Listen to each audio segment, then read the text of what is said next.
E aí, pessoal, seja bem-vindo a mais um episódio do podcast Catalisadores. Esse que é o nosso espaço para a gente discutir sobre igreja, missão, cultura. Nós estamos aí nessa série sobre a igreja na narrativa bíblica e olha, tem sido muito bacana e hoje não vai ser diferente. Depois da gente ter feito aquele apanhado histórico, a gente vai entender um pouco mais a gênese da coisa, a raiz, o referencial, a base. Por isso a gente vai tocar no Antigo Testamento, porque se a gente quiser compreender corretamente a igreja, a gente deve começar pelo Antigo Testamento. E a gente vai conversar hoje um pouco sobre como é que Deus forma Israel como um povo missional. E a partir desse referencial da natureza missional da igreja, que está arraigada no chamado de Israel, a gente vai entender um pouquinho melhor o chamado nosso para a igreja hoje. O que a gente vai ver é que o relacionamento do povo de Deus com os de fora da sua comunidade, ele é desenvolvido na narrativa de Israel e do seu chamado em meio às nações de maneira muito forte. E o povo de Deus no Novo Testamento basicamente vai assumir essa identidade e esse papel de Israel. A questão da natureza missionária da igreja, esse verdadeiro relacionamento entre o povo de Deus e o mundo, ele não pode ser solucionado até que a gente estiver investigando a relação entre Israel e as nações da terra. Porque é assim que a gente vai encontrar no Antigo Testamento essa missão, a igreja sendo definida. A missão de Deus, ela envolve, acima de tudo, o povo de Deus vivendo a maneira de Deus diante das nações. Isso que é o mais importante a gente perceber aqui. É como que a gente está relacionado à maneira de Deus para viver no meio do povo. A ideia aqui era que a nação de Israel fosse um povo em exposição, encarnado em sua vida comunitária, na intenção original de Deus com a criação e o seu propósito escatológico para a humanidade. Você tem aqui basicamente duas orientações. É um povo que vai para trás e olha para frente. Vai para trás para não perder o seu referencial e vai para frente para saber a consumação do grande plano de Deus. Israel vai assumir o seu lugar na missão de Deus, principalmente sendo o que ele chamou Israel para ser. Uma vez que a missão não está primordialmente relacionada a apenas ir. A gente sempre vai citar a missão usando a grande comissão ali de Mateus 28, né? Ide, mas primeiro Deus está chamando Israel para ser. Por isso que a gente define missão, discipulado, não como uma tarefa, um projeto, um ciclo, uma fase, um trilho, mas como um modo de viver. Nós estamos falando de ser. E isso está relacionado essencialmente a essa realidade onde a missão deve ser primariamente um modo de vida, está relacionado a um tipo distinto de povo, uma comunidade que é basicamente uma contracultura entre as nações. E para ser um povo distinto, a gente tem que fazer essa reflexão. Isso exibe um modo de vida completamente atraente para a glória de Deus diante das nações ao redor. Israel é obrigado aqui a voltar-se, pelo menos, eu sempre acredito e digo que Israel tem que se voltar para três direções ao mesmo tempo. Tem que se voltar para trás, para a criação, encarnando o plano e a intenção original de Deus para a vida humana. Tem que olhar para frente, para a consumação, né? Aquela consumação carregando em sua vida a promessa divina do propósito da história universal, uma humanidade que agora vai ser restaurada a uma nova terra. E ela tem que olhar para fora, ela tem que olhar para as nações, ela tem que confrontar a idolatria das nações em favor das quais Deus havia escolhido a ela. Essas três direções conferem para nós o ideal de ser igreja. Olhar sempre para trás para a gente ter o nosso referencial, a criação, o propósito original de Deus. E aí muita gente fala assim, poxa vida, é muita idealização da igreja. Não, se a gente não olhar para o ideal, aquilo que a gente era originalmente, aquilo que a gente deveria ser, a gente não vai conseguir confrontar as nações, a gente não vai conseguir confrontar a idolatria reinante no nosso bairro, na nossa cidade, de maneira pela qual nós somos escolhidos. É interessante que o povo de Deus, ele está orientado dentro dessa reflexão de olhar para os três lugares, ele está orientado para duas frentes. Isto é, para Deus e para o mundo. E quando a gente entende que isso é muito importante para a nossa vivência, para a igreja, a gente ignorar uma delas significa a gente distorcer a identidade do povo de Deus.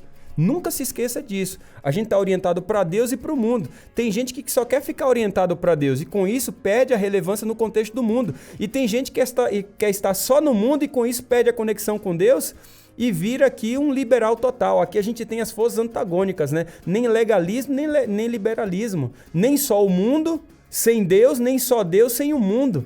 É interessante que a comunidade chamada por Deus, ela existe como o lugar em que Deus inicia a sua obra de restauração. É como um canal pela qual a salvação pode fluir a todos os povos. E tudo isso é para louvor da glória de Deus. Quando você vai olhar, por exemplo, o início, o start desse processo, que é a promessa abraâmica, retrata exatamente esse chamado. Em Gênesis 12, no versículo 1 a 3 ali, tão conhecido, né, Deus faz essa promessa a Abraão que posteriormente se torna central para basicamente todas as narrativas patriarcais. Se você olhar em Gênesis 15, essa promessa toma forma de uma aliança. Em Gênesis 17, ela começa a ser explicada e confirmada no sinal da circuncisão. Em Gênesis 18, Deus dá de novo essa promessa a Abraão e ela é repetida da mesma forma como lá no capítulo 12. Se você olhar no capítulo 26, é dada a Isaac, no capítulo 28 é dada a Jacó. Você vai perceber que isso é central para a compreensão do desdobramento do plano redentivo divino. Se você olhar Gênesis 12, de 1 a 3, Deus está revelando a estratégia, gente. A estratégia do que é ser igreja. Essa estratégia que vai adotar em sua missão a restauração, aquele ponto inicial que é a criação. Ele escolhe um homem, que é Abraão, e ele promete fazer dele uma grande nação, por meio do qual todas as nações da terra serão abençoadas. Eu sempre começo a pensar o seguinte: olha, se a minha igreja foi colocada nesse contexto dessa comunidade, qual é o propósito? Eu gosto de olhar para Gênesis capítulo 12 em diante. Porque ali a gente vê a Gênesis, Deus chamando uma família, uma igreja, um clã, uma tribo para iniciar uma revolução. Uma revolução da justiça, uma revolução onde Deus será esse Deus que vai ser reerguido novamente ao seu plano inicial. Se você notar, a última vez que Deus havia falado diretamente a uma pessoa foi com Noé. E lá com Noé, ele garante agora, basicamente, com Noé, ele havia garantido de que essa aliança seria com toda a carne da terra. A nova palavra que é dada agora para Abraão, ela se reconecta com essas outras palavras. E ela carrega a promessa e o seu cumprimento de que as nações da terra serão abençoadas pela a bênção de Abraão. É interessante porque se a igreja vive a herança de Abraão, como diz lá em 1 Pedro 3,9, né? Não retribuindo mal por mal ou injúria por injúria, antes, pelo contrário, abençoando, porque para isto fosse chamados, para receber bênção como herança, é isso que diz lá o texto. Poxa, quando você fala receber bênção como herança, a quem que você está conectando? Você está conectando com Abraão. Essa igreja do Novo Testamento, que é chamada a ser bênção, é uma igreja que está conectada com o chamado de Abraão. Então, eu gostaria que você fizesse um exercício do que eu vou falar de agora em diante. O exercício é que, quando eu for falar sobre a promessa de Deus a Abraão, quando eu for falar de chamado de Deus ao povo, relacionado com o povo de Deus, com Abraão, eu gostaria que você colocasse no nome de Abraão, no nome do povo inicial de Israel, o nome da sua igreja, o nome do seu contexto, o nome da sua família. E percebesse a relevância do chamado de Deus no seu bairro, na sua comunidade, na sua vizinhança. É como se Deus estivesse falando com a sua igreja agora. Quando você vai lá para Gênesis capítulo 12, versículo de 1 a 3, o texto já começa assim, ó: ora disse o Senhor para a sua igreja, ora disse o Senhor para a sua família. E o texto começa dizendo o seguinte: sai e vai. O texto já começa com o imperativo, sai e vai. Deus ama essas coisas, né? Ele começa sempre assim, sai e vai. Assim como você vai encontrar lá em Mateus 28, ide, sai, aqui também, sai e vai. É a base do chamado. Interessante que essa palavra sai e vai no hebraico é a palavra no hebraico ler lehá, que significa sai a você. Se a gente lê assim, sai a você, que sentido tem isso? O significado é, sai para encontrar a si mesmo. O que Deus está dizendo para você e para Abraão é que você tem que sair, porque isso não vai definir apenas uma tarefa que você tem que fazer, isso vai definir quem você é, isso vai definir a sua identidade. A identidade e o chamado do povo de Deus está relacionado com a obediência em sair e ir. A propulsão da igreja é o sai e vai para obedecer a um mandato missionário. E isso confere a nossa identidade. Eu fico muito feliz quando a gente faz o rastreamento do movimento adventista. Nós começamos como um movimento em missão. Nós começamos como um movimento missionário. E quando a gente entende o ler lehá, o sai para encontrar a si mesmo, é de que nós nunca devemos abandonar a missão, porque sem a missão nós não somos o povo que entendeu a sua identidade na narrativa bíblica. O que nós estamos entendendo aqui é que Deus está chamando Abraão, sai e vai para você ser uma nova criação a partir desse caos. Babel foi um caos.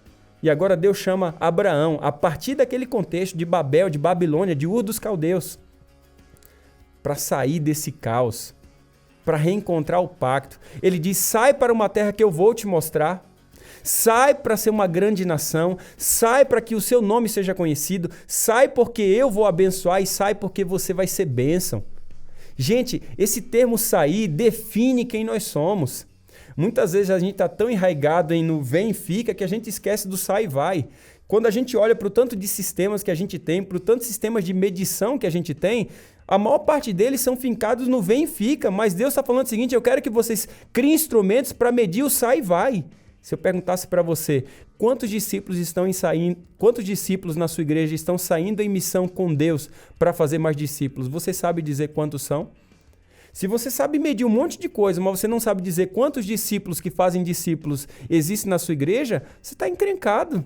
Você não entendeu o papel identitário, aquilo que deve definir quem nós somos. Deus está pedindo para Abraão sair de Ur. Deus está pedindo para Abraão sair de Babel, de Babilônia, e isso faz uma correlação muito interessante com aquilo que está acontecendo na Bíblia. E você vai encontrar isso no Apocalipse, sai dela, povo meu. Deus está pedindo para o povo sair do lugar onde o pacto dele não é desenvolvido, onde a missão dele não é desenvolvida, porque ali é planície, é homogeneidade, não existe multiplicação. Sai de Babel e vai para o retorno do pacto. Deus está chamando as nossas igrejas para fazer um retorno para o pacto, para ela deixar a planície, a monotonia, a cultura de manutenção, para voltar para aquilo que garante a multiplicação. Quando Deus está pedindo para Abraão sair dali, sair da sua família, sair do seu espaço, do seu tempo, sair do seu contexto de pessoas, Deus está falando para Abraão abandonar a herança dele, para entender qual deve ser a verdadeira herança em Cristo, em Deus. Aqui Deus está chamando Abraão para uma nova relação, para encontrar sua real identidade, porque é novo espaço, é novo tempo, são novas pessoas. Deus está chamando a igreja hoje para uma nova relação, uma relação que ela para de olhar para si mesma para começar a olhar para a obediência ao mandato divino. Se você encontrar isso, por mais de 7 vezes você vai encontrar esse verbo sair dentro dessa perspectiva de Gênesis. Gênesis 11:31, 12:1, pelo menos 2 vezes, versículo 4 mais 2 vezes, versículo 9, versículo 5. Tudo isso você vai encontrar pelo menos 7 vezes Deus falando nesse texto, sai. Primeiro você deve ir para depois Deus agir. Às vezes a igreja está esperando Deus agir, mas Deus está falando, sai. A propulsão da igreja é sair. Se a propulsão da igreja é sair, por que a maior parte das atividades acontece dentro de um prédio de igreja? Deus está falando sai porque a característica principal do seu povo é um povo em movimento. Gente, nós não somos mais uma denominação, nós somos um movimento da profecia. É interessante de que Deus chama Abraão para uma nova criação após o caos. Assim como você vai ver lá em Gênesis capítulo 1, que Deus cria todas as coisas, um mundo maravilhoso a partir do caos cósmico, em Gênesis 1:1, você vai ver que em Gênesis capítulo 12, Deus vai recriar o seu povo, Deus vai recriar a aliança com o mundo a partir do caos de Babel. Lá em Gênesis capítulo 1, versículo 3 até o 2, versículo 3 em diante, você vai ver 7 atos criativos de Deus. Em Gênesis 12, curiosamente, você também vai ver 7 atos criativos de Deus. Sai para que eu possa te mostrar, sai para que eu possa te fazer de uma grande nação, saia para que eu possa te abençoar, saia para que eu possa fazer teu nome conhecido, saia para que eu possa abençoar e tornar você uma bênção, saia para que eu possa amaldiçoar e trazer a justiça àqueles que têm agido de maneira injusta, saia para que todas as famílias da terra sejam abençoadas. É muito fantástico quando você olha isso. Deus está falando, sai para uma terra que eu vou te mostrar. Gente, e aqui é fantástico. Deus está dizendo para a igreja, obedeça.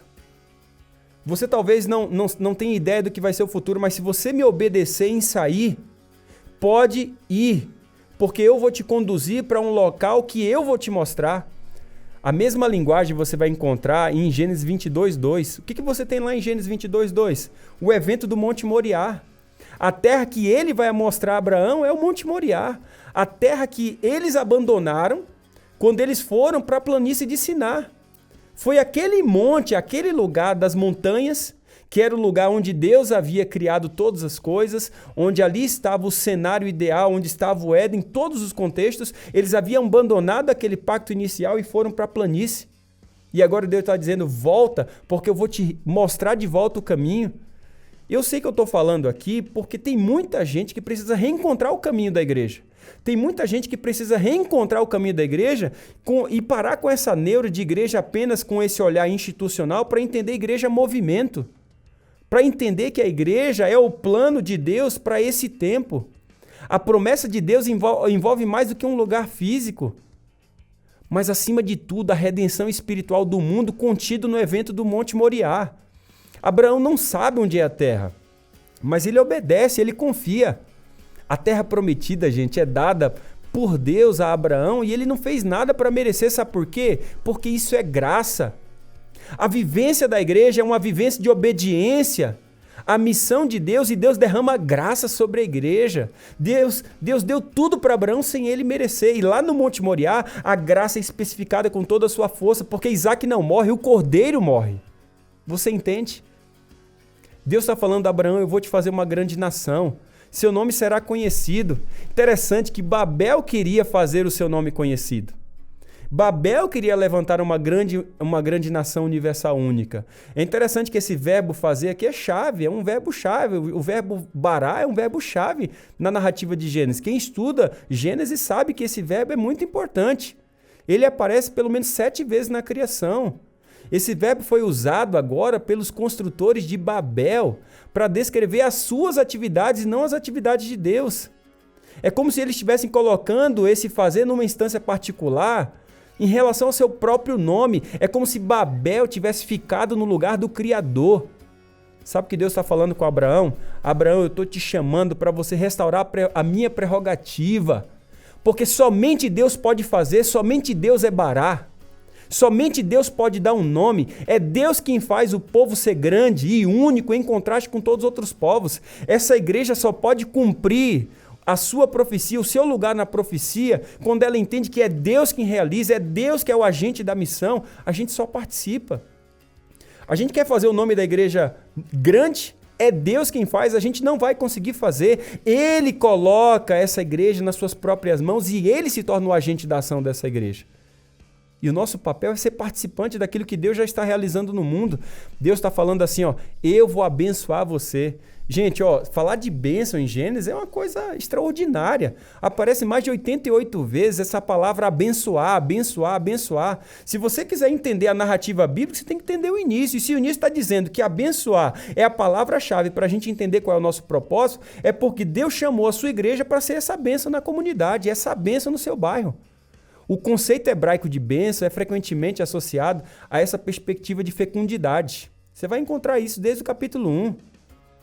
Então, o chamado de Deus a Abraão derruba a ideologia de Babel, a ideologia babilônica. Porque contra os construtores de Babel, né, essa ideologia ela confronta porque os construtores de Babel se recusaram a seguir o plano divino de criação, de se multiplicar. E a bênção de Deus a Abraão restaura a força da criação e a promessa do futuro, dizendo que o ímpeto do povo de Deus é multiplicação, não é manutenção. E a grande pergunta é por que a maior parte das nossas igrejas esqueceu o seu lado de que ela tem que ser bênção e por isso elas estagnaram? Por isso elas perderam de vista ser um movimento de multiplicação, de reprodução e se tornaram um movimento de, no máximo, adição, manutenção, estagnação e declínio. A razão essencial para essa bênção, gente, está no evento histórico futuro. Porque o texto está dizendo assim, em você todas as famílias serão abençoadas. A linguagem do texto aqui sugere que a pessoa física de Abraão está implícita. A preposição em você, essa preposição em você, significa em sua semente, ou através da sua semente. Não é em Abraão que a bênção é obtida. Não é em Abraão. Mas é na semente de Abraão. Aqui o texto se refere aqui à mesma semente messiânica lá de Gênesis 3,15. Se você for olhar, é a mesma. As bênçãos das nações, gente, acontecerão através da semente messiânica de Abraão, que será identificada, como a gente bem sabe, como a mesma semente messiânica de Davi em 2 Samuel, e finalmente com o próprio Messias, Jesus Cristo. Jesus Cristo é o centro, é Ele que é o centro da bênção às nações. E ele faz isso por meio da igreja. A igreja é o mediador, a igreja é o sacerdote que ministra a bênção às nações. Abraão não é apenas o objeto passivo das bênçãos de Deus. A igreja adventista é uma igreja abençoada. Não é só sermos uma igreja abençoada, nós somos chamados para sermos uma igreja abençoadora. A forma hebraica do verbo deve ser uma bênção que é um imperativo que expressa comando e propósito, para que você seja uma bênção, para que a sua igreja seja uma bênção. E é muito bonito quando isso acontece, porque quando você vai olhar Gênesis do capítulo 1 ao versículo 11, você vê a base para o entendimento do evangelho, gente, do entendimento de ser bênção. Ali você vai encontrar criação, queda e restauração. E isso tem um escopo mundial. No capítulo 12 de Gênesis, Deus está falando o seguinte: o propósito que eu tenho para o povo, o propósito que eu tenho para a igreja, para a minha igreja, para a sua igreja, é de escopo mundial. Por isso nós somos uma igrejinha aqui, ali, nós somos um movimento mundial. A família de Abraão, eles são escolhidos em favor do mundo. A adição de um tem por objetivo a salvação de todos. Abraão é um receptor, um mediador das bênçãos de Deus. Eu escolhi você a fim de. Gênesis 18, por exemplo, 19, vai mostrar isso. Eu escolhi vocês a fim de. A promessa de Deus a Abraão é que a eleição tem por finalidade uma missão. O povo de Deus é um povo a fim de. Eles são escolhidos a fim de que possam conhecer a salvação de Deus, a fim de que eles possam convidar outras nações para fazer parte dessa bênção. Sabe qual é a tentação constante nossa ao longo de toda a história de Israel? E é também a nossa tentação hoje, a tentação da igreja é esquecer esse propósito missional de eleição missionária. E ela enfatiza somente o privilégio, somente a salvação, a posição somente de receptor. Israel fracassou ao não compreender esse significado. Em todo o Antigo Testamento, quando Israel esquece a responsabilidade, o serviço e a missão, o povo de Deus padece. E foi por isso que o povo ficou exilado no Egito. O que Deus irá fazer para restaurar a sua aliança e firmar a identidade missional de Israel vai ser algo incrível. Mas eu não posso continuar esse episódio aqui, senão ele fica longo. Mas eu sei, você está empolgado aqui, porque o que Deus vai fazer a partir do êxito é Deus restaurando e dando significado, forma a essa identidade de uma maneira extraordinária, porque o exílio havia destruído isso. E mais uma vez agora Deus vai restaurar a aliança. E eu sei que você está empolgado para entender tudo isso. Mas eu quero deixar isso para um próximo episódio. E se isso fez muito sentido para você, essa narrativa, nós estamos construindo essa identidade na narrativa bíblica. Se isso fez sentido, compartilha. Porque no próximo episódio a gente vai entender a partir do êxito como que Deus vai restaurar essa identidade de Israel ainda de uma maneira muito mais grandiosa. Já a partir da base da promessa feita a Abraão. Que é a mesma promessa feita a minha e a sua igreja. Feita ao movimento adventista. Um grande abraço e a gente se encontra no próximo episódio.